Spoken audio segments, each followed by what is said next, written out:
amener à la connaissance de la personne de Jésus. Alors Saint-Esprit, pendant que nous sommes rassemblés ici ce matin, pendant que nous te louons, pendant que nous t'exaltons, d'un toucher une âme, d'un disposer une âme, d'un convaincre une âme, d'un apporter la sagesse, la connaissance, l'intelligence à une âme. Saint-Esprit, d'un toucher, d'un déchirer, détruire, déraciner tout ce qui est en nous qui n'est pas de toi, afin que nous puissions t'élever, que nous puissions t'exalter, que nous puissions te magnifier comme il se doit. Oui, tu as dit que l'heure vient et elle est déjà là, où les vrais adorateurs adoreront le Père en esprit et en vérité. Et ce matin, nous voulons t'adorer en esprit et en vérité. Ce matin, nous ne voulons pas t'adorer dans la chair. Nous voulons t'élever, nous voulons t'exalter, nous voulons te magnifier en esprit et en vérité. Saint-Esprit, prends les choses en main. Prends le contrôle de ce temps. Prends le contrôle de ce moment. Prends le contrôle de ce que nous allons partager. Manifeste ta puissance. Glorifie ton Saint-Nom. Exalte soit ton Saint-Nom. Alléluia. Merci Jésus. Merci Jésus. Merci pour ta présence. Merci Saint-Esprit. Merci pour ta présence dans ma vie. Merci Saint-Esprit pour les révélations que tu me donnes chaque jour. Merci Saint-Esprit pour la victoire que tu me donnes chaque jour. Merci pour les épreuves dans lesquelles tu m'enseignes. Merci Saint-Esprit. Reçois la gloire ce matin. Reçois la louange. Reçois l'adoration. Prends place Saint-Esprit. Car nous soumettons toutes choses.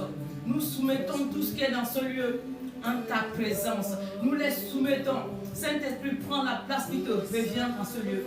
Prends la place qui te revient à moi. Prends la place qui te revient dans mon cœur. Et manifeste ta puissance. Manifeste ta puissance. Je suis ton instrument. Saint-Esprit, je veux t'adorer. Je vais te louer. Et je t'adore ce matin. Je t'exalte ce matin. Parce que tu me donnes le souffle de vie. Tu me donnes la force, la paix, la joie de t'adorer. Merci. Béni soit ton nom. Élevé soit ton nom. Dans le nom de Jésus. Alléluia. Alléluia. Alors bien-aimés, nous allons entrer maintenant dans les choses. On va passer à l'étape suivante. Nous allons partager. Bien-aimés, on va démarrer le message par la grâce de Dieu. Je vais simplement nous mettre, alléluia, une louange instrumentale par laquelle nous allons avancer. Alléluia. Merci Jésus. Merci Saint-Esprit. Gloire à toi Jésus.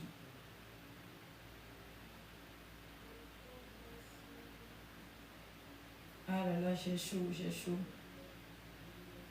J'ai chaud, j'ai chaud.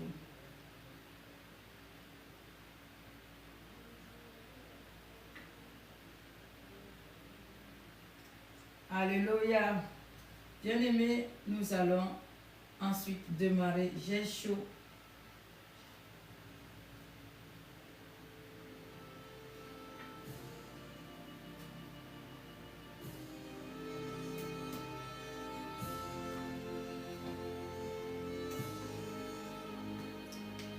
Alors, par la grâce de Dieu, bien-aimé, le Seigneur me met à cœur ce matin de partager un thème avec toi et ce thème est intitulé « Les actions de grâce ».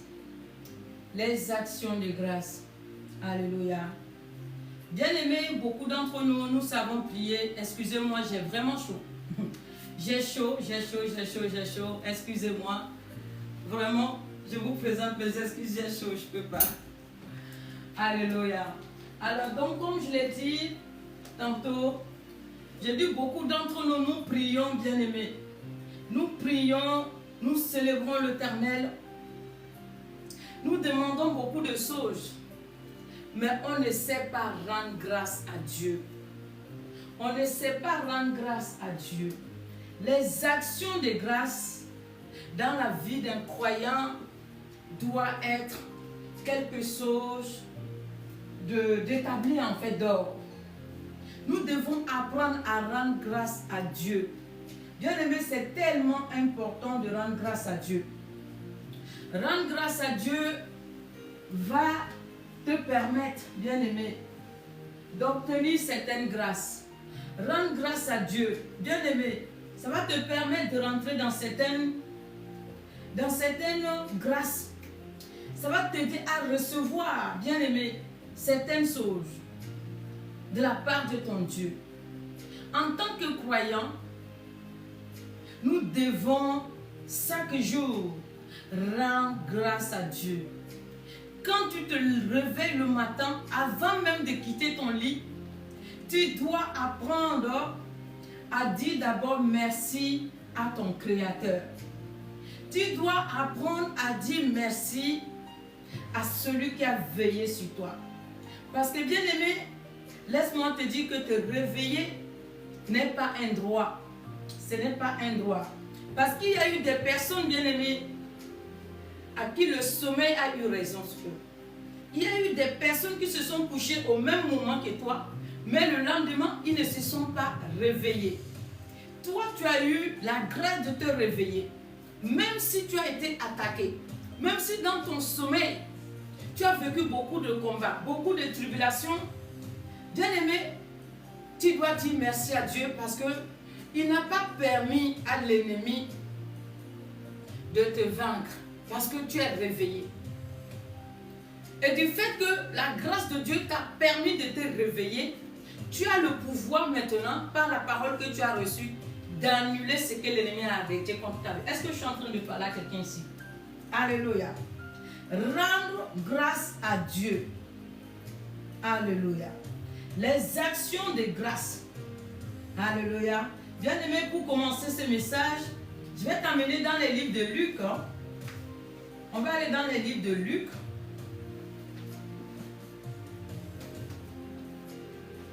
Luc, c'est dans le Nouveau Testament. Je t'amène dans les livres de Luc. Luc chapitre 17. Luc chapitre 17 à partir du verset 11. Je lis la parole de Dieu avec action de grâce. Il est écrit que Jésus se rendant à Jérusalem passait entre la Samarie et la Galilée. Verset 12. Il dit, comme il était dans le village, 10 lépreux vient en sa rencontre. Se tenant à distance, ils élevèrent la voix et dirent, Jésus, Maître, aie pitié de nous. Dès qu'il eut vu, il leur dit, allez vous montrer au sacrificateur. Et pendant qu'ils y allaient, il arriva qu'il fut guéri. Et l'un d'eux, se voyant guéri, revient sur ses pas, glorifiant Dieu à haute voix. Il tomba sur sa face aux pieds de Jésus et il lui rendit grâce. C'était un Samaritain. Jésus prenant la parole dit, les 10 n'ont-ils pas été guéris? Et les 9 autres, où sont-ils? Il ne s'est trouvé. Non. Ne s'est-il pas trouvé que cet étranger puisse revenir et donner gloire à Dieu? Puis il dit, lève-toi, va, ta foi t'a sauvé. Alléluia. Bien-aimés, nous sommes en train de parler là de quoi? De 10 lépreux. 10 lépreux. Et nous savons, à l'époque, les lépreux ne pouvaient pas partager la vie avec les autres. Donc ces 10 lépreux ont vu le Seigneur Jésus-Christ. Ils se sont rapprochés de lui et ils ont demandé la guérison. Et le Seigneur les a dit d'aller se présenter. D'aller au temple se présenter, bien-aimés. Pendant qu'ils étaient en route pour aller au temple, il s'avérait qu'ils étaient guéris. Et parmi les 10, il y a eu une seule personne. Il y a eu un lépreux qui s'est dit, ah, je suis guéri, je vais faire demi-tour pour aller d'abord dire merci à Dieu. je vais d'abord aller rendre gloire à Dieu avant d'aller me présenter. Alléluia. Bien-aimés, les actions de grâce sont quelque chose de fort et de puissant. Alléluia. Quelqu'un qui ne sait pas rendre grâce ne peut pas prospérer, bien-aimé. L'ingratitude, Dieu déteste ça. Des fois, tu es en train de prier pour une chose. Tu es en train de prier. Ou peut-être même que tu as l'habitude de prier chaque jour. Seigneur, donne-moi ci. Seigneur, donne-moi ça. Seigneur, donne-moi. Quand tu finis, tu t'en vas. Alors que dans la logique, quand tu as fini de prier, la foi te demande de rendre grâce à Dieu parce qu'il t'a déjà quoi? Exaucé. La foi te demande de rendre grâce à Dieu parce que quoi? Tu es déjà exaucé. Mais la plupart d'entre nous, on ne sait pas rendre grâce à Dieu. D'autres personnes même, pendant qu'ils sont en train d'écouter le message, pendant qu'ils sont en train d'écouter la prière, Dieu les a touchés et ils ont obtenu la guérison. Mais ils ne se sont jamais manifestés pour dire merci. Ils ne se sont jamais manifestés pour dire merci. Parce que certains se disent, si là je dois appeler, là si je dois même écrire, là même si je dois rentrer en contact avec l'homme de Dieu ou la servante de Dieu pour lui dire, voilà ce que le Seigneur a fait quand tu priais. Ah, il va me dire de donner l'argent. Alors que non. Rendre grâce à Dieu, bien-aimé, ne se repose pas seulement que sur le bien matériel. Mais c'est important. Il y a certaines, après avoir obtenu la guérison, se sont retrouvées de nouveau à être malades à cause du manque de l'action de grâce. Les actions de grâce doivent précéder tout ce que nous voulons. Bien-aimé, la religion nous amène à dire merci à Dieu de fois que sauf si on a eu la réponse en fait. C'est quand Dieu nous exauce qu'on apprend à dire merci. Alors que non, bien-aimé, si nous suivons bien le message de Christ, si nous suivons bien l'enseignement de Christ, toi et moi on peut comprendre que on ne rend pas grâce à Dieu que lorsqu'il nous exauce. Non. On commence à dire merci à Dieu pendant qu'on est en train de prier. Comme je l'ai dit tantôt. Alors, il y a un autre point sur lequel nous les chrétiens, on ne fait pas attention encore, bien aimé. Depuis que tu es chrétien, tu pries. Tu es ici. Tu es là. Est-ce que tu as déjà une seule fois dit merci? Tu as déjà pris un temps pour dire merci à Dieu pour les épreuves que tu vis? Est-ce que tu as une seule fois remercié Dieu, dansé pour lui dire merci pour les épreuves?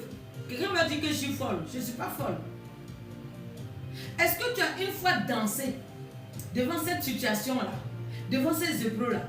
Est-ce que tu as une fois dansé pour dire merci Jésus? Merci pour cette situation. Merci pour ces épreuves. Merci pour ci. Merci. Est-ce que tu as une fois fait ça? Non. Non. On a plus tendance à se lamenter qu'à dire merci. On a tendance quoi? À se lamenter. On a tendance à pleurer qu'à dire merci. Alors que bien aimé, je te donne ce secret aujourd'hui. Tu dois apprendre à dire merci à Dieu pour tes épreuves. Tu sais pourquoi? Parce que derrière ces épreuves, Dieu t'enseigne.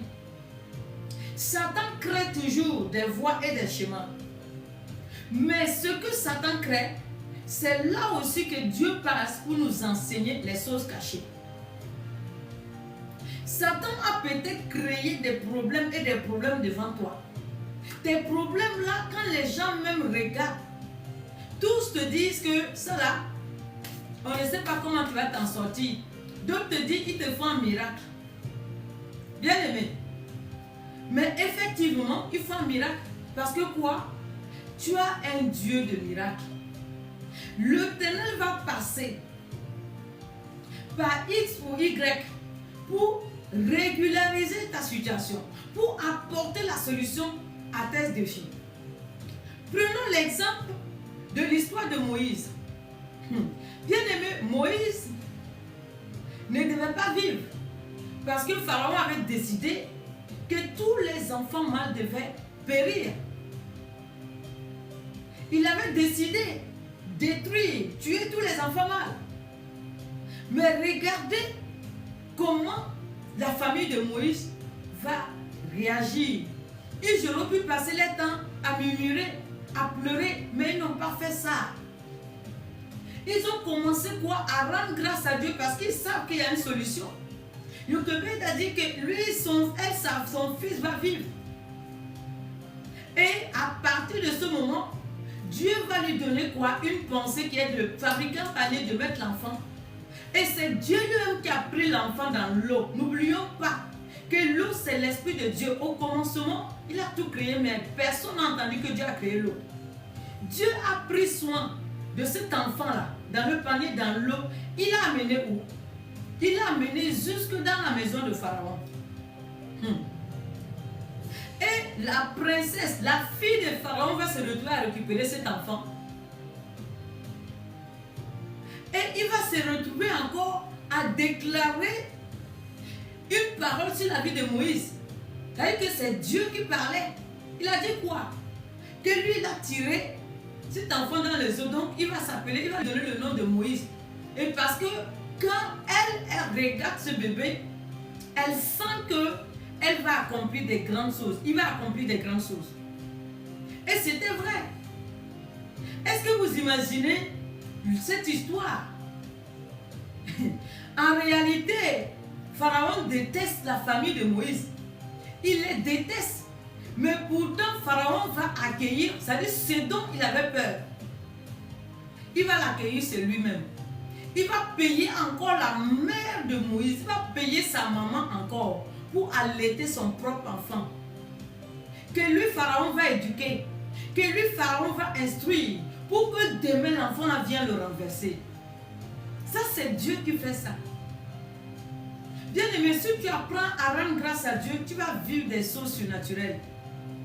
Si tu apprends dans tes défis à ne pas rester allongé, pleurer. Si tu apprends à dire merci, Seigneur, je te rends grâce. Tu dois apprendre à faire ça. Je te rends grâce pour ce problème. Je te rends grâce pour cette maladie. Parce qu'en réalité, cette maladie n'est pas venue parce que Satan est fort. Cette maladie est venue parce que tu veux me donner une révélation. Tu veux me donner une révélation. Bien-aimés, regardons, prenons l'exemple des personnes par qui Dieu opère souvent. Même moi, il y a certaines choses que je viens partager avec toi lorsqu'on prie. Ces choses-là, je les ai appris comment? J'ai su ça comment? Parce que Dieu m'a permis de passer par là. Oui, quand je passais par là, je ne comprenais pas trop. Mais il y a une seule chose, je rends grâce à Dieu. Il y a une seule chose qui me revenait toujours. Je me levais quand c'est trop fort. Quand c'est chaud sur moi, je me levais, je marchais toujours dans ma chambre et je déclarais que cette situation n'est pas venue me vaincre. Elle ne pourra pas me vaincre.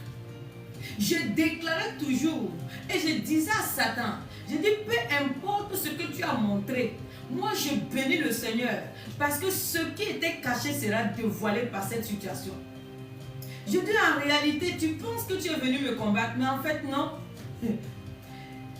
L'action que tu as mis en place, Dieu est passé par là pour m'enseigner, c'est juste ça. Tu verras que quand je vais finir d'acquérir la connaissance, cette situation-là, elle a une solution déjà arrêtée. Et c'est vrai, c'est pas faux. Quand je nous dis, le Seigneur nous enseigne d'une manière ou d'une autre. Quand tu as fini d'apprendre la leçon, je vous promets que la solution arrive. Et c'est là que tu comprends que, en réalité, ce problème, tu ne l'avais pas vécu pour toi-même. Tu l'as vécu parce que Dieu veut que tu ailles aider d'autres personnes avec. Dieu veut que tu ailles aider d'autres personnes. Ce que tu es en train de vivre aujourd'hui, que tu es en train de pleurer, tu ne veux pas rendre grâce à Dieu. Bien-aimé, en réalité, Dieu est en train de te préparer pour quoi? Pour aller aider quelqu'un demain. Dieu est en train de te préparer pour t'envoyer quelque part demain, afin que tu sois un soutien pour quelqu'un demain. C'est juste ça. Dieu veut qu'au travers de ce défi, que tu puisses voir jusqu'où lui, il peut aller. Il n'est pas limité. Je te donne vraiment ce secret, bien-aimé. Apprends, si tu n'avais pas l'habitude de le faire, apprends dès à présent à te lever et à dire merci à Jésus. Lève-toi là où tu te trouves. Apprends à dire merci à Jésus. Commence à dire merci à Jésus. Tu lui dis, Seigneur, je te remercie pour cette situation. Je te remercie pour cette épreuve. Je te remercie pour la pauvreté, pour ces défis financiers. Je te remercie pour cette maladie. Seigneur, je te bénis parce que je sais que tu es tout puissant. Tu es au-dessus de cette maladie. Tu es au-dessus de cette épreuve. Mais si tu as permis que cette épreuve entre dans ma vie, c'est parce qu'en réalité, tu veux m'envoyer à l'école. Je suis ton ouvrage, je suis ton œuvre. Je vais aller dans cette école. Ne m'enlève pas cette situation, bien-aimé. Pourtant, nous, on a tendance à crier, Seigneur, enlève. Non, bien-aimé, je te dis ça. Ne prie jamais pour dire à Dieu d'enlever ce problème devant toi. Non. Les problèmes sont faits pour être affrontés et vaincre. Les problèmes, elles sont faits pour être affrontés et être vaincus. Donc, tout problème que tu demandes à ce que Dieu l'enlève, ça veut dire que tu vas manquer la connaissance. Tu demandes à ce que Dieu te donne la force, qu'il te dispose de pouvoir apprendre et de recevoir la révélation qui est cachée derrière ce problème. En réalité, le problème n'est pas venu, comme je le dis, pour te tuer. Il n'est pas venu pour t'humilier. Même si tu as l'impression de vivre l'humiliation derrière, même si tu as l'impression de vivre la médiocrité derrière, mais en réalité, ce problème c'est pas sa cause, c'est pas ses raisons, c'est pas sa mission dans ta vie. Sa mission, c'est de te révéler les choses que demain tu vas pouvoir apporter dans le monde. Alléluia. Est-ce que quelqu'un comprend ceci ce matin? Je suis en train de dire à une âme qui est connectée ici que tu dois apprendre à dire merci. Tu dois dire merci à Dieu pour tes défis. On ne dit pas seulement merci quand Dieu nous a exaucés. On ne dit pas seulement merci quand la solution est là, quand nous sommes dans la paix. Non, on dit merci. En réalité, les moments même propices dans lesquels on doit bénir Dieu, on doit continuer de dire merci à Dieu. C'est quand tu es dans les épreuves. C'est pendant les épreuves qu'on rend grâce. Les temps d'épreuve sont des temps d'action de grâce. Je suis en train de te dire ça ce matin. Je dis que les temps d'épreuve sont des temps d'action de grâce. Parce qu'en réalité, avant même que le problème ne vienne, quand Satan avait décidé de préparer ce problème, Dieu avait aussi préparé la solution. Mais il faut que d'abord le problème vienne dans ta vie pour que ensuite, toi, tu vas pouvoir travailler toi-même. C'est là qu'on parle du travail. Tu vas pouvoir travailler sur toi-même. Tu vas apprendre, tu vas recevoir ce que tu dois recevoir et la solution va venir. Tout ce que tu vis a une solution. Je dis tout ce que tu vis, s'il a pu avoir le nom qui s'appelle problème, ça veut dire qu'il a aussi un autre nom qui s'appelle solution. C'est deux paires. Dieu a créé toutes choses par deux. Il a créé l'homme et la femme. Même les animaux, il a tout créé par deux. Il a créé le ciel et la terre. Tout est créé par deux. Donc, ce que tu es en train de vivre, si tu entends problème, ça veut dire qu'il y a solution. Sinon, ça ne va pas exister. Alléluia. Nous allons poursuivre. Alléluia. Bien-aimé, je vais t'amener dans les livres de Éphésiens 5, verset 20. Éphésiens 5, verset 20 te dit, il dit, rendez continuellement grâce à Dieu en toutes choses. Est-ce qu'il a dit que quand tout va bien? Est-ce qu'il a dit que tu dois rendre grâce à Dieu que si tout baigne? Si tu as le travail que tu veux, tu as l'argent, tu as toutes ces choses-là. Non. Il dit en toutes choses. Alléluia. Et si nous poursuivons, Romains 8, verset 28, il dit que toutes choses concourent au bien de ceux qui aiment Dieu. Bien aimé. Toutes choses concourent au bien de ceux qui aiment Dieu. Ce mot-là est fort, bien aimé. Ça veut dire que là, peut-être que tu as prévu entreprendre. Peut-être que tu as prévu acheter quelque chose. Tu as prévu voyager. Et il y a une imprévue qui est arrivée, qui est venue tout boycotter, qui est venue tout renverser. Tu es en train de te lamenter, de pleurer, de dire, oh Seigneur, pourquoi autant d'attaques? Mais en réalité, ce n'est pas une attaque. Bien aimé, je dis qu'en réalité, ce n'est pas une attaque. Dieu a le contrôle. Quand tu as fait ton projet, que tu as dit Seigneur, je te confie, tu as commencé le projet et puis tu as vu le vent contraire qui est venu, ne t'inquiète pas. Toutes choses concourent en ton bien. C'est pour ton bien. En réalité, peut-être que Satan a fait venir le vent contraire, mais Dieu s'est saisi de ce vent contraire parce qu'il a vu aussi un autre projet derrière qui devait venir détruire totalement ce que tu avais arrêté. Donc, le Seigneur permet que ce vent contraire vienne déplacer le projet afin que tu puisses échapper à la mort.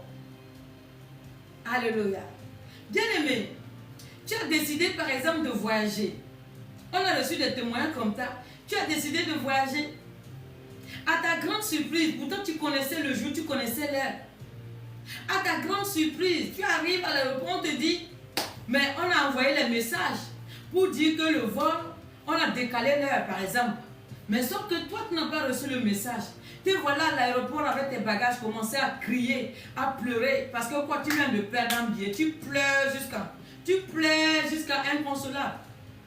Jusqu'à ce que le soir, tu es chez toi maintenant, devant la télé, et puis tu vois maintenant, on dit que le vol que toi, tu devais emprunter là, que le vol là n'est pas arrivé à destination. Il y a eu des problèmes et il y a eu même des blessés, des morts. C'est en ce moment maintenant que tu te rends compte que en réalité, ce n'est pas que Satan t'a combattu. En réalité, ce n'est pas que Satan t'a vaincu. Ce n'est pas que Satan a boycotté ton voyage, mais c'est Dieu qui a pris les choses en main et qui a permis toutes choses. Toutes choses concourent en ton bien. Tout ce qui t'arrive, c'est pour toi-même. Bien-aimé, même tu es en train de marcher avec quelqu'un, tu as décidé de créer une entreprise avec quelqu'un parce que tu faisais confiance à cette personne-là. Vous vous êtes associés, vous avez commencé, les choses, ça a commencé à marcher et la personne s'est levée pour te poignarder derrière. Bien-aimé, apprends à dire gloire à Dieu. Toutes choses concourent au bien de ceux qui aiment Dieu. Bien-aimé, en réalité, cette personne ne t'a pas poignardé le couteau, il s'est poignardé lui-même le couteau. En réalité, ce qu'il a fait, si Dieu a permis, c'est parce qu'il y avait quelque chose qui devait venir toi-même te submerger. Dieu permet pour qu'il puisse porter le chapeau. Alléluia. Dieu préserve son peuple. Dieu préserve ses enfants. Quand tu as pris tes projets, tu es venu t'asseoir. Dieu sait lire. Hein? Dieu, c'est un grand intellectuel. Quand tu prends ton dossier, tu viens t'asseoir, tu dis Seigneur, regarde. Tu lis la même chose que moi. Voilà. Tu dis bon, je te confie ce projet parce que moi-même, tu sais, toutes les fois où j'ai décidé moi-même de créer, de faire quelque chose, tu as vu comment ça s'est passé. Donc maintenant, je te laisse. Dis-moi maintenant comment je dois faire. Bien-aimé, quand tu as fait ça là, Dieu prend les choses en main. Dieu prend les choses en main. Même pendant que tu es en train d'avancer, même si tu sens les secousses, même si tu sens les avalanches, ne t'inquiète pas. Tout concourt en ton bien. Alléluia. Tout concourt à ton bien. Alléluia. Nous pleurons beaucoup sur des situations sur lesquelles Dieu nous a au contraire sauvés. Dieu nous a au contraire délivrés. Mais nous pleurons au début, la chair nous amène à nous lamenter, à pleurer pour rien. Ce message ce matin, si tu écoutes ce message attentivement, je te promets que une fois que tu vas te déconnecter ici, tu vas prendre les choses autrement. Tu ne vas plus voir les choses de la même manière que tu as l'habitude de voir. Tes pensées vont changer. Ta façon de voir les choses vont changer. En réalité, je dis ce message ce matin, si tu l'écoutes attentivement, avant même de te déconnecter, si tu vas commencer à remercier Dieu. Tu vas commencer à remercier Dieu. Alléluia. Parce qu'il est en train de travailler pour toi. Certains d'entre nous, nous sommes ici, bien-aimés. Tu es en train de prier. Tu traverses des moments difficiles, très difficiles. Mais tu sens que tu es seul. Non seulement les hommes t'ont abandonné, mais tu vois que Dieu lui-même, tu as l'impression que c'est silence radio. Tu as l'impression que Dieu lui-même s'est éloigné de toi. Bien-aimé, rends grâce à Dieu. Quand Dieu se tait, il y a plusieurs interprétations. Le silence de Dieu peut vouloir dire, peut-être qu'il t'a parlé fatigué. Donc finalement, il te laisse. L'autre aspect, le silence de Dieu, ça veut dire qu'il est en train de travailler. Et toi, tu penses qu'il est absent. Toi, tu penses qu'il n'est pas là. Mais en réalité, Dieu est en train de travailler sur ton dossier. Et lui, il n'est pas comme nous. Nous, quand on fait là, on parle. Mais lui, quand il fait là, il est silencieux. Il finit de travailler, ça, il dépose, c'est tout. Pour que toi-même, tu vois. Alléluia. Donc, l'autre aspect, c'est que Dieu est en train de travailler. Il est en train de travailler ton problème. Il est en train d'arranger, il est en train de créer, il est en train de mettre en place des choses pour toi. Ça peut aussi, Dieu peut se manifester par le silence. Alléluia. L'autre point, ça peut être que Dieu a vu, Dieu s'était, parce qu'il a vu que ce que tu es en train de chercher là, ce que tu veux coûte que coûte qu'il te donne, Dieu a vu que tu es entouré de mauvaises personnes. Dieu a peut-être vu, celui que tu dis que c'est ton associé là, Dieu a vu déjà que la personne se prépare simplement à recevoir la sauce et ensuite toi tu vas partir par le poison. Dieu a déjà tout vu.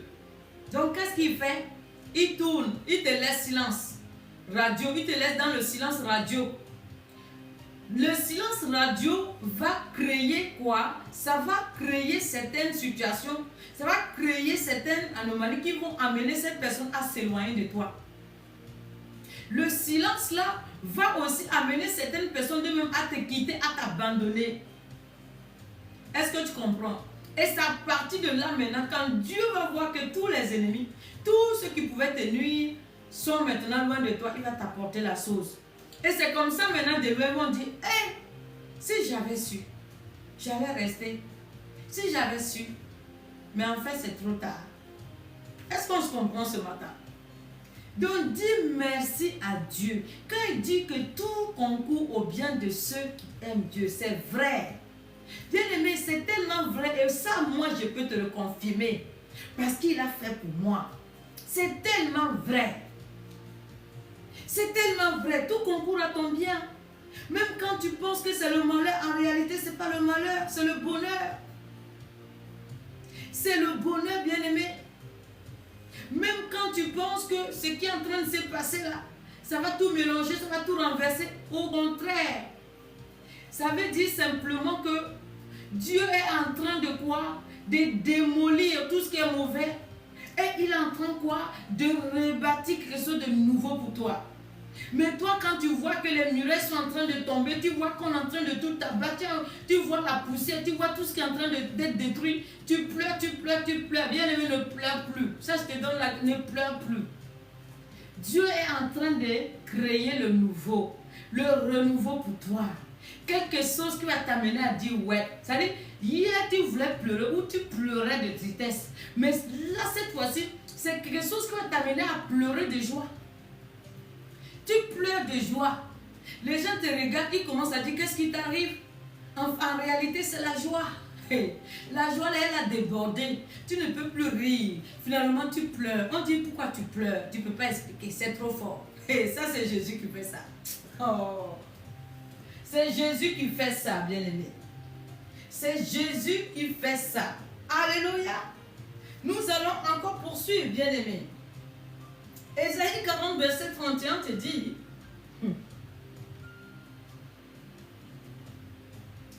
Ésaïe 40, verset 31, il dit que mais ceux qui se confient en l'Éternel renouvellent les forces. Vous voyez? Pourquoi dans les épreuves on est abattu? Pourquoi dans les épreuves on a plat ventre? Parce que quoi? On cherche à lutter par nos propres forces. On cherche avec nos intellectualités, on cherche avec nos pensées, notre intelligence. On pense que c'est quelque chose d'intellectuel en fait. On essaie de mettre ça en place. On essaie de sortir les muscles, de bien parler. On essaie de conspirer, on essaie de... Mais en réalité, non. En réalité, tu vas utiliser ta force. Tu vas utiliser tes pensées. Tu vas utiliser même tes dons de création. Bien aimé, tu finiras, tu vas t'asseoir, tu vas dire Jésus, c'est toi qui as raison. Lui te regarde. Oh. Tout ce que tu as commencé à faire, Jésus est là, il te regarde, il t'accompagne même.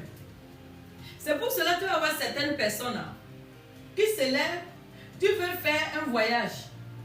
Tu vas aller quelque part, Dieu voit que le voyage là c'est pas bon, tu as prié jusqu'à... Dieu dit bon, comme tu penses que je suis méchant, je ne vais pas te faire voyager, on y va. Je vais te montrer pourquoi je t'ai dit que le voyage est dangereux pour toi. Il t'accompagne, hein? Tu peux rencontrer les accidents, il n'y a pas de problème. Toi, tu seras sain et sauf. Tu vas arriver là où tu vas arriver. Maintenant, là, chaque jour avec toi, tu vas vivre. Jusqu'à toi-même, tu vas t'asseoir. Donc, Seigneur, c'est à cause de ça que tu ne voulais pas que je voyage. Et comme on est toujours, on va dire, mais Seigneur, il fallait m'expliquer ça. Oh. Non, que Jésus nous aide. Ceux qui se confient en l'Éternel, quoi, renouvellent leurs forces. Donc aujourd'hui, tu es faible parce que tu veux lutter avec tes muscles. Ce n'est pas par notre force, ni par notre puissance. Si c'est la force et la puissance, on est faible. Parce que ce que nous vivons en réalité sont quoi? Dans le domaine spirituel, ce n'est pas visible, ce n'est pas palpable. Donc quand toi tu essaies tes forces, quand tu essaies de tes forces, quand tu essaies avec tes pensées, tu es limité, tu es hors sujet. Tu es hors sujet. Quand toi tu essaies avec tes pensées, Satan vient t'abattre. Satan vient t'abattre. N'oublie pas que dans la journée, Satan envoie des millions et des milliards de pensées. Si c'est ce domaine, Satan il est devant toi. Si c'est en matière de pensée là, je dis il est en avance. Il est en avance. Mais il dit que ceux qui se confient en l'Éternel.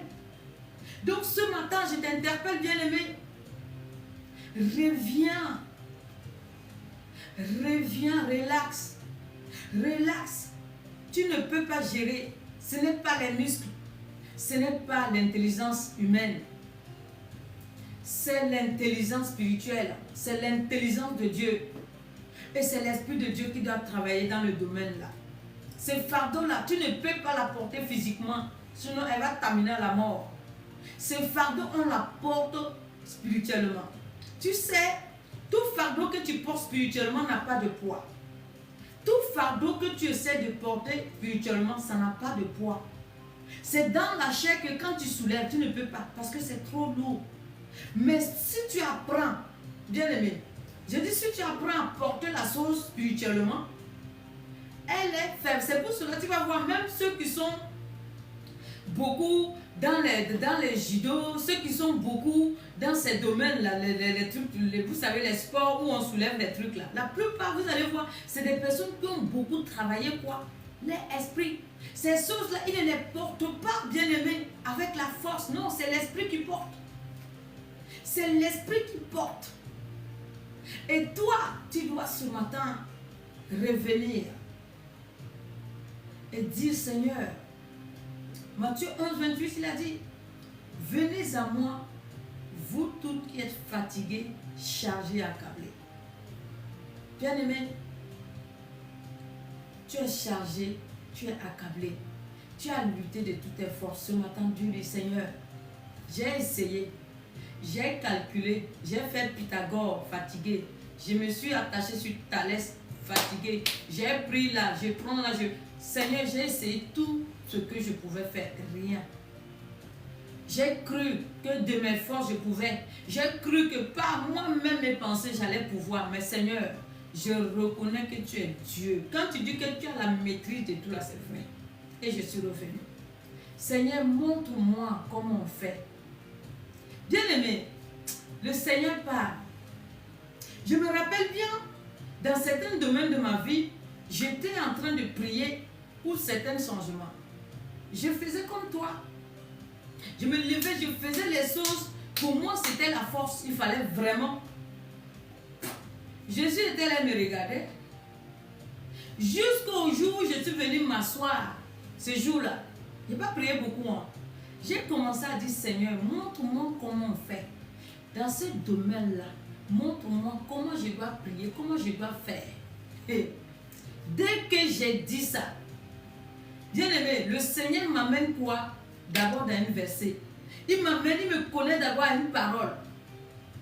Je commence à méditer. Pendant que je médite, tu vas te dire que c'est tes pensées, mais en fait non. Il commence maintenant. Et quand je finis ça, pour me confirmer, il me connecte à une autre parole qui me parle de la même chose. Il me connecte à un témoignage qui me parle de la même chose pour me dire qu'il est dans l'histoire. Et tous les versets qu'il me donne, après je me connecte à mon père spirituel, je l'écoute, c'était les mêmes versets qu'il partage. Il explique. J'ai dit, Dieu, il est dans sa parole. Et c'est comme ça maintenant, je poursuis, je dis, Seigneur, d'accord, maintenant, conduis-moi dans les prières inspirées. Conduis-moi dans les prières inspirées. C'est comme ça ce jour-là. Je me suis levée dans la prière. Je vous promets, les prières que j'ai faites, les déclarations que j'ai faites jusqu'à aujourd'hui, je ne sais pas. Pendant que ça venait, je déclarais, je disais, je vais écrire ça, je vais écrire ça. Quand j'ai fini, impossible. Mais ce jour-là, j'ai prié. Après, le Seigneur va me révéler la victoire. Alléluia. Et depuis là, j'ai compris, j'ai dit en fait, donc tout le temps que j'ai pris à bombarder, donc le raccourci était que je devais simplement m'asseoir et puis dire, Jésus, montre-moi comment on fait. Et quand il dit qu'on est à l'école, c'est vrai, oh, bien aimé, je vous dis, quand le Seigneur dit que nous sommes à l'école, c'est une vérité absolue. Et à cette école-là, il n'y a que les curieux qui vont aller loin. Quand tu es curieux, là, il te montre. Mais quand toi, c'est fou, fafou, il te laisse. Donc, apprends à être curieux. La curiosité spirituelle. Assieds-toi là où tu es. Prends une chaise, assieds-toi. Laisse une place à Jésus. Laisse-lui une place. Vous allez discuter. Tu dis, Seigneur, je suis là. Je suis venu discuter ce soir avec toi. Je ne suis pas venu prier, Seigneur. J'ai prié fatigué. J'ai prié fatigué. Donc, à mon avis, soit je prie mal ou je suis hors sujet. Donc, Seigneur, montre-moi. Hey, je vous dis, tu vas venir me donner le témoignage. Tu vas dire, Seigneur de Dieu, ce que tu as dit là, c'est vrai. Hein? Ce que tu m'as dit là, je suis parti m'asseoir. Le même jour, la nuit, là, ce soir même là, hein? Je suis allé m'asseoir, Seigneur de Dieu. Et j'ai commencé à poser les questions. J'ai fini, j'ai prié là. J'ai rendu grâce, je me suis endormie. Le Seigneur est venu m'a montré, c'est m'a montré ça. Je me suis levée, j'ai prié, voilà oh la guérison. Voilà la restauration. Bien aimé, tu vas me donner ce témoignage. Je vous dis, les sons, ce n'est pas par la force. Ce n'est pas par notre puissance. Alléluia. Nous allons poursuivre encore, bien aimé. Dans les livres de Jean 4, verset 22. Oh, j'aime beaucoup ce verset. Jean 4, verset 22. Si on prend même à partir du verset 21. Bien aimé, nous pouvons voir que, quoi? Jésus-Christ s'est retrouvé avec la femme samaritaine. Et ils étaient en train de dialoguer. Tu connais bien ce passage, tu as entendu parler. Je ne vais pas lire, voilà. Mais ils étaient en train, en tout cas, de parler. Et cette femme avait, en tout cas, il était sûr de ce qu'il disait. Il était sûr que c'était ça. Donc, il essayait d'expliquer à Jésus comment ils font pour adorer Dieu. Et il expliquait que, oui, et ils vont à Jérusalem, ils vont à la montagne pour adorer le Seigneur.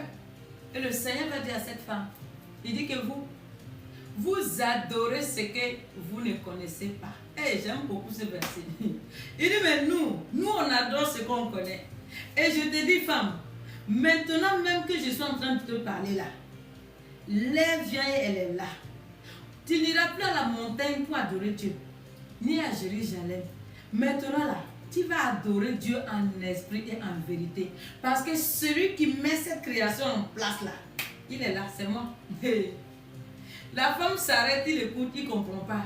Il dit, aïe, en esprit, en vérité. Ça, c'est quoi ça encore? C'est quoi ça? La religion ne connaît pas. La religion, c'est pour cela que le christianisme est aussi combattu aujourd'hui. C'est pour cela. Parce que hier, on dit, il fallait aller mettre quoi? Il faut mettre cagoule, il faut mettre quoi? Je ne sais pas. Pour, en tout cas, voir Dieu, il fallait amener si, il faut monter sur la montagne. Tu montes, bien aimé. Il y avait beaucoup de choses.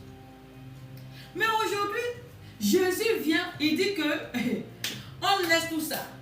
On dit, sortez-moi tous ces vêtements-là, sortez-moi tous ces choses-là, déposez ça. Il dit maintenant que chacun se connecte à moi en esprit.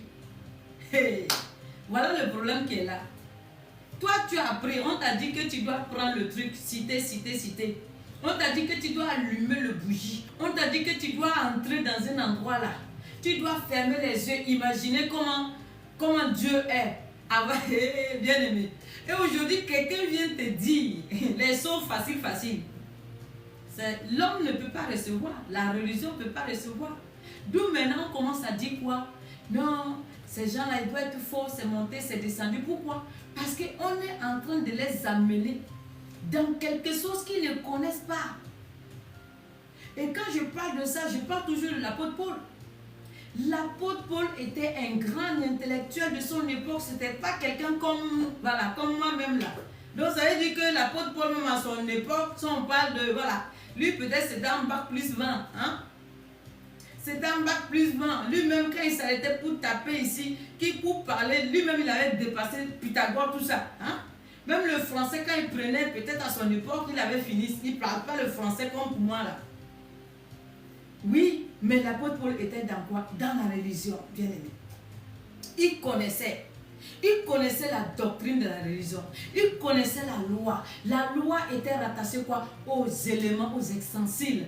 La loi essayait simplement de créer en fait les choses qui sont spirituelles pour les présenter. C'était le culte de la présentation. Il fallait voir. Il fallait voir. Ce que tu ne vois pas, tu ne peux pas croire. C'était ce que l'apôtre Paul connaissait. Et il a appris la Torah. Il connaissait bien la Torah. Il la connaissait. Les 4 livres de Moïse, tous, il connaissait. Jusqu'au jour où Jésus vient. Il dit que les livres que vous avez appris à déposer ça. Maintenant, je vais vous amener quelque part. Je vais vous amener à faire un voyage. Un voyage que vous n'avez jamais fait. Je vais vous connecter à une source dans lequel vous n'aurez pas besoin de tous ces éléments-là. Ils ont dit, paille, tiens, lui là, il est venu renverser notre religion. Pourtant, entre-temps, tout ce qu'ils ont appris, c'était la vérité spirituelle. Mais comme c'était physique, ils ne pouvaient pas comprendre. Et ils ont trouvé ça dangereux. Ils ont trouvé maintenant, ils ont vu quoi? Un ennemi qui est venu détruire leur religion. Ils se sont levés maintenant pour combattre. Vous voyez? Pourtant, le combat que l'apôtre Paul faisait, il était 100% sûr que lui combattait pour défendre Dieu. Vous voyez? La religion ne te permet pas de croire que Dieu lui-même peut se défendre. Non. La religion t'amène à vouloir toi-même aider Dieu. C'est pour cela quand Dieu dit tu vas voyager, toi tu trouves autre chemin. La religion fait ça. Quand Dieu dit je vais t'amener aux États-Unis, toi tu te dis bon, comme Dieu a dit il va m'amener aux États-Unis, tu commences à aller forniquer, tu commences à aller pratiquer quoi l'impudicité parce que tu as besoin d'argent pour ton voyage. Et c'est comme ça que tu t'en vas te retrouver dans le bateau pour aller. Donc Dieu t'a dit tu vas aller aux États-Unis. Par contre, il ne te donne pas les moyens. Mais vous voyez, la religion ne peut pas, la mentalité religieuse ne peut pas te permettre de croire que celui qui a donné la parole peut donner la provision. Non. Elle t'amène à croire que comme la parole est sortie, donc toi aussi tu dois aider. On n'aide pas Dieu. On n'aide pas Dieu. Nous avons vu des personnes qui ont voyagé, des personnes qui ont réalisé des grandes choses avec 0 centime. Oui, quand je dis 0 centime, comprends-le. Avec 0. Quand il parle, il est dans sa parole. Mais pourquoi des fois ça capote? Parce qu'on veut l'aider. Quand il parle, nous on n'attend pas.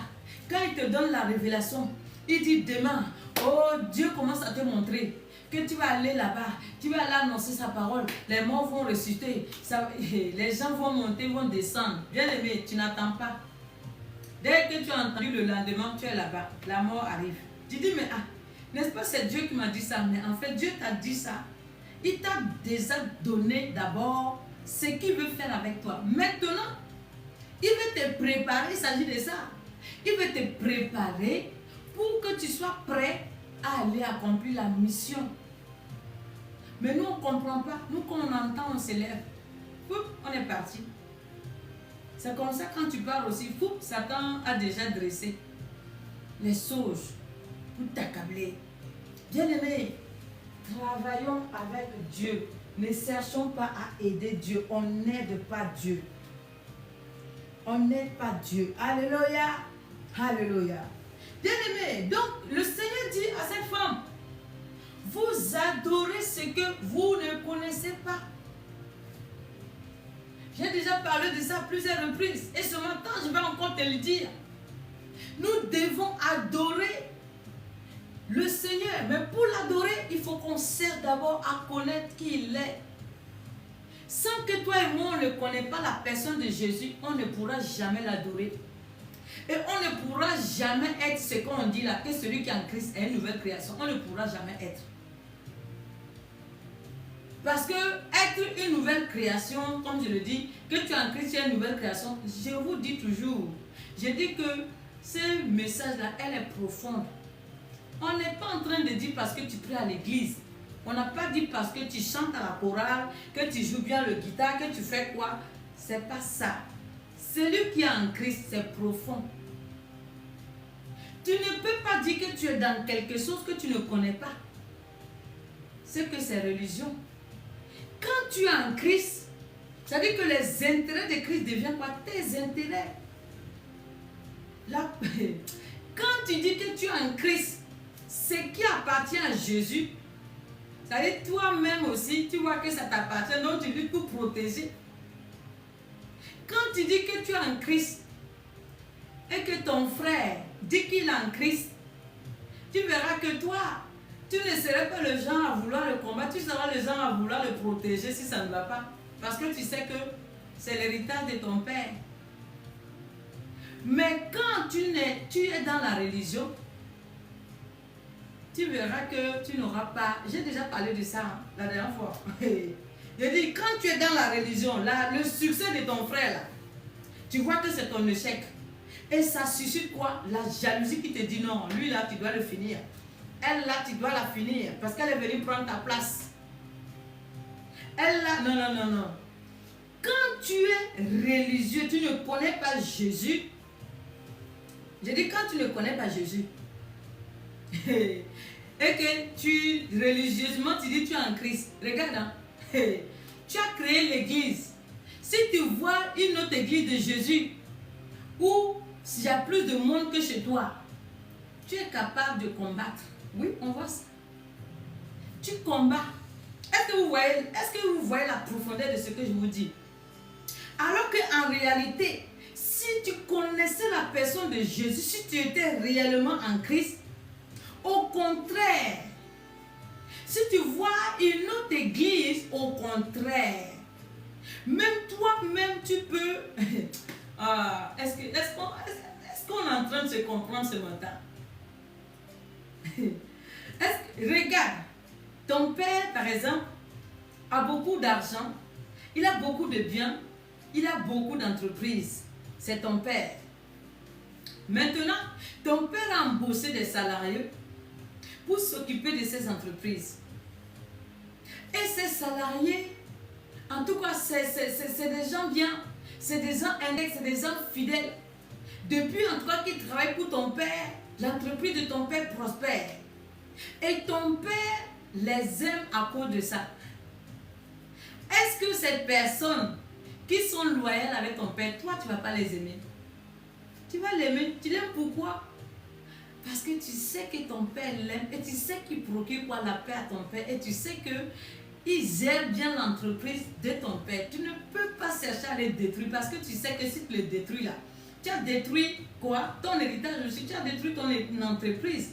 Donc au contraire, tu vas l'aimer. Il s'agit de ça. Donc Jésus aussi est venu. Il a commencé à rassembler son peuple.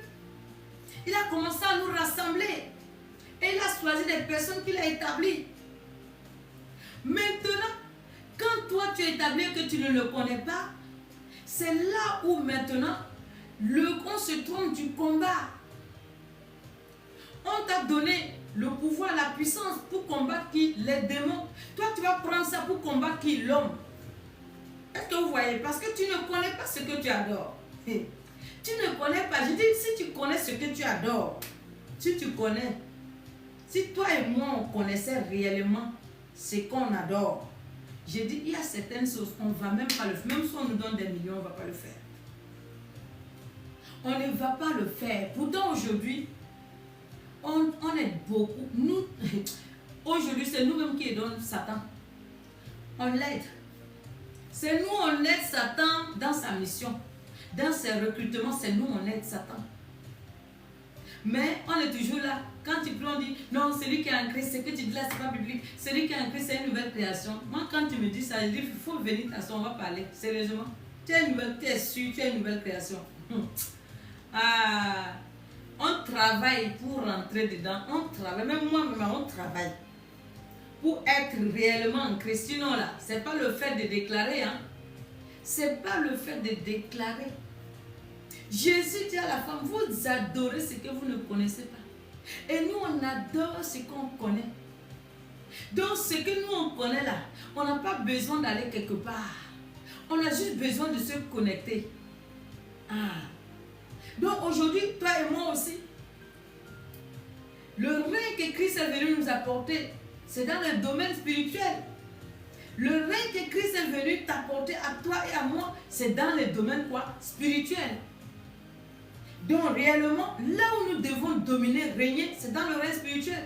Mais pourtant, les choses ont changé.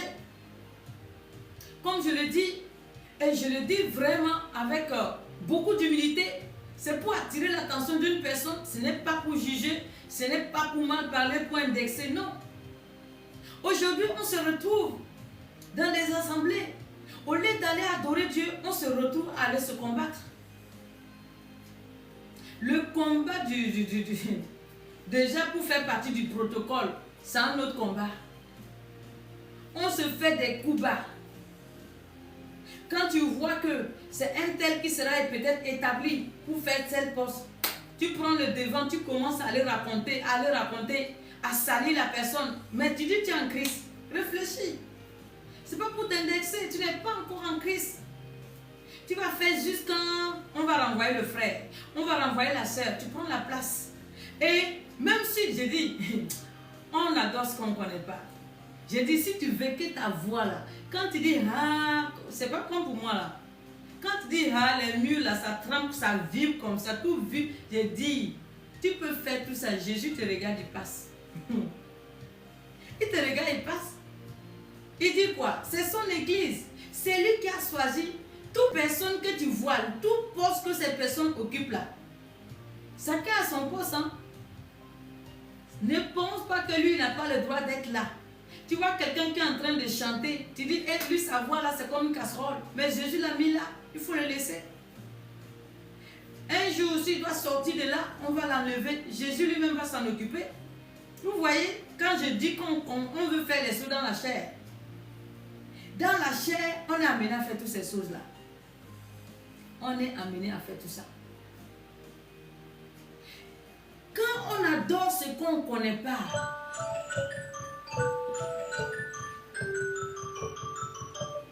bien aimé, quand on adore ce qu'on ne connaît pas, qu'est-ce qui va se passer aussi? C'est comme ça qu'on va se retrouver. C'est-à-dire que l'héritage que Christ nous a donné pour garder, les enfants que Christ nous a donnés pour perdre, les troupeaux qu'il nous a donnés, par exemple, pour veiller, pour les préparer pour l'enlèvement, on les ramène quoi? En Égypte encore. C'est-à-dire on les ramène de nouveau dans la servitude. Quand on ne connaît pas ce qu'on adore, voilà ce qu'on fait.